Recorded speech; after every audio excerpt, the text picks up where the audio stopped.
I don't know. I don't know. It seems this being at home situation may actually really work for the whole reunion experience.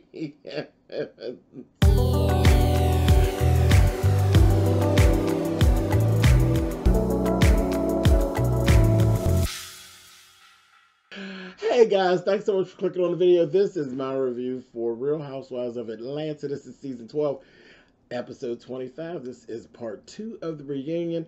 As I said, this whole thing with being at home as opposed to them all being together may really work for this situation, because I'm telling you, the camera balls are like huge.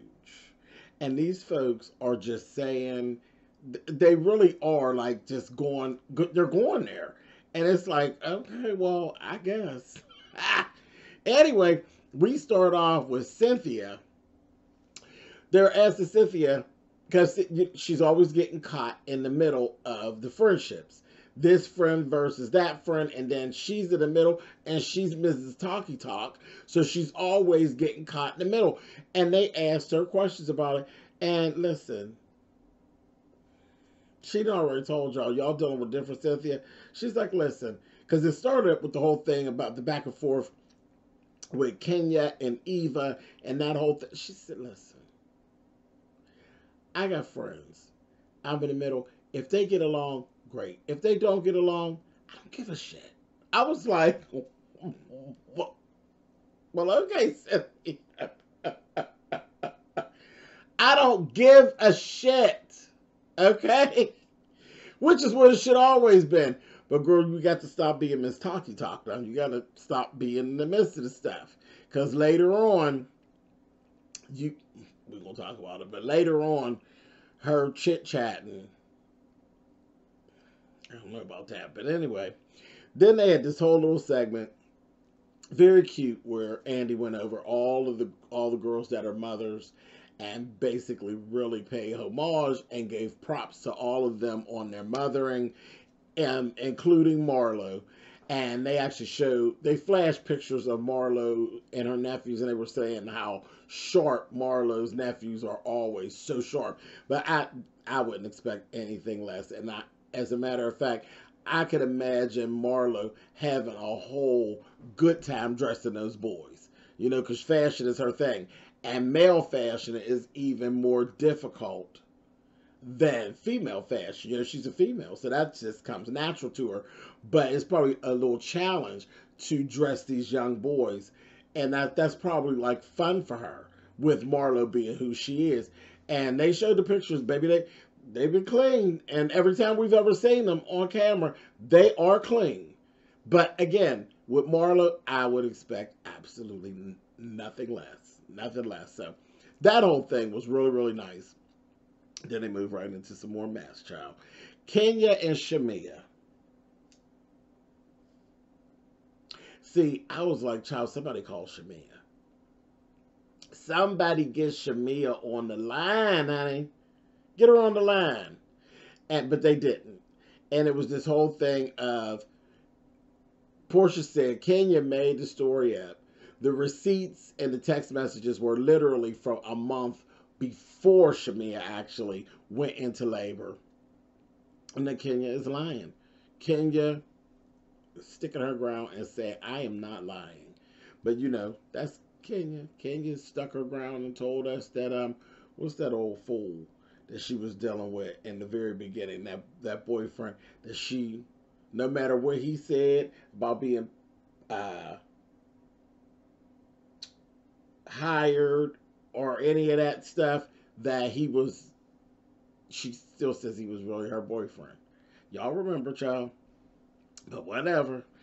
So that's that. Moving on. Kenya and Marlo.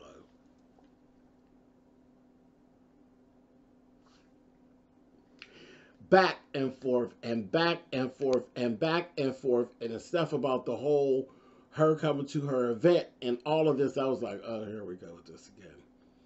And then it took a turn. It took a turn. And then it was Nene got thrown into this whole thing. She said Nene, Kenya told Nene, you can't even keep a man other than the one that you and Marlo were fucking at the same time. I said, oh.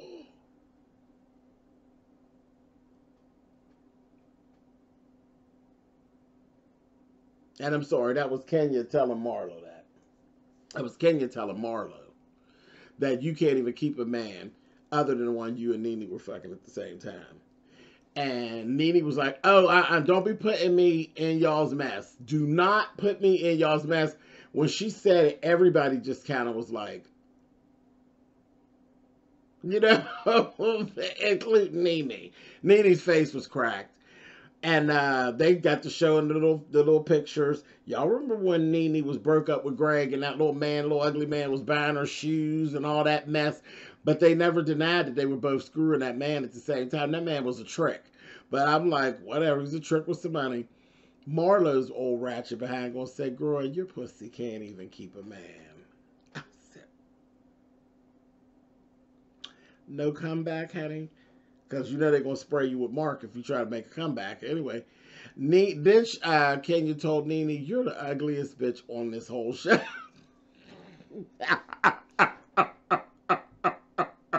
I was like, for real, Kenya? For real? The ugliest bitch on this whole show. I was like, oh my God. Then Andy chimed in. I said, uh-oh, somebody better get Andy a glass of milk. Andy said, so wait a minute, Kenya. Let me get something straight. So it's okay for you to fuck with everybody else's business, and that's how he said it. It's okay for you to fuck with everybody else's business, but it ain't okay for them to fuck with your business. I said, Andy needs some milk. And Kenya was like, yeah. You know, I said, Lord, a whole mess. Then there was this whole little situation where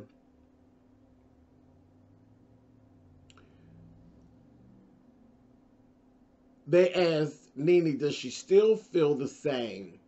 Because she made the comment that the whole thing about Kenya bringing the cookie lady and all of that for Tanya and blowing her face up.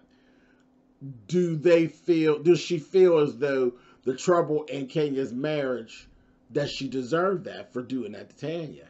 And she stood at it and was like, yeah, I still believe that. Baby, that Kenya came right back again and mashed. Listen, they giving Nene the blues. Took and mashed Nene's face and said, well, do you deserve for Greg to be sleeping with the help? I said,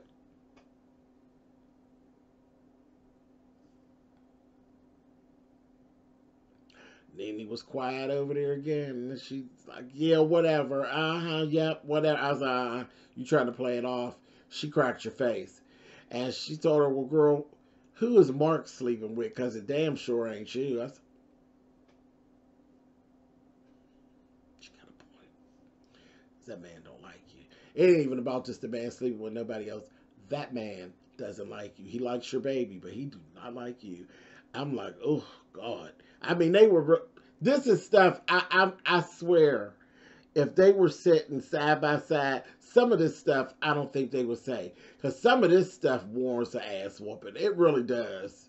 It really, really does. It just, you know, the reflex, your husband sleeping with the help. Bitch, you know, you reach over on the couch and pop that bitch. I was like, oh, Jesus, okay. Then Tanya gets started. Baby, Tanya, it was Tanya versus everybody. Everybody that was involved with the Cookie Lady stunt. And the more they started talking about the Cookie Lady stunt, everybody had a hand in on the Cookie Lady stunt. Everybody knew everything except for Tanya. I said, if I was Tanya, I would definitely be feeling some kind of way. That whole thing was a mess. And then Eva was like, but remember, girl, because see, I had your back. When it all went down, girl, I snatched you up and I walked you outside. She said, shut up, Eva. Shut up, Eva, because you ate those cookies 20 times. Eva said, well, shit, them cookies was good. I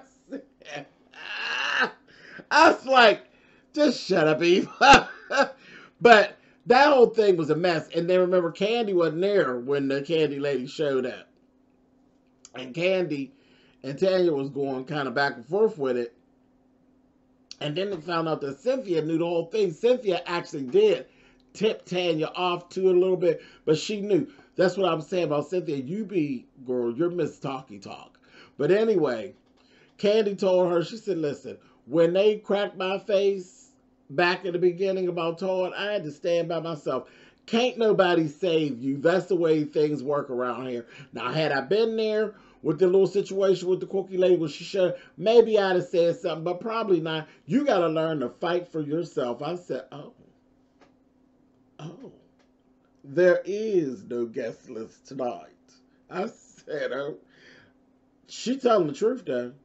The only person you can really depend on having your back is you. So, bitch, get with the windmill. And, child, it is what it is. Tear them bitches up. Anyway, moving on. Candy. This whole thing, you know, I don't feel sorry for Candy with this.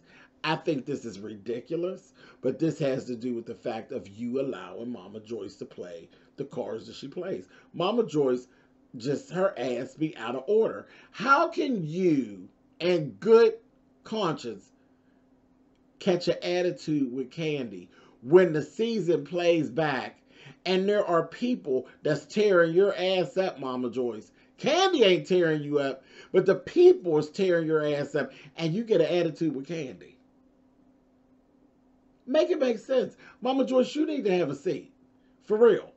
But I don't feel sorry for you, Candy, because you need to check her ass. Listen, parents can be checked. They can. It's all, and it ain't about what you say. It's about how you say it. And your mammy can be checked. I checks mine. And my mother don't take no shit. But when my mother get too far out of pocket, I'll be like, excuse me, miss. You over there with my face over there, we sharing the face and look alike and all that. Girl, you need to sit your ass down. You're doing too much. It's not about what you say, it's how you say it. And contrary to popular belief, your mammy can be checked. And if my mother was acting like Mama Joyce, I would check the shit out of her. I'm here for all the stuff Candy was saying. You know, my mother made a good life for me. I didn't want for anything. And so it's my duty as a child to make sure that she doesn't want for anything. I'm here for all of that. But your mother is ridiculous in her behavior. And even with you doing all those things and taking good care of your mother, we know you do. We see it. You take very good care of your mother. Check her ass. She could be checked. Mama Joyce's ass could be checked. She be out of order. Period. Moving on. Anyway. Then they talked about Eva and Marley's daddy, child, and the whole relationship that they had and how he used to beat her and all of this and dredging all that stuff up. It changed the whole atmosphere of everything. And then Eva was kind of upset. She had to get up and leave.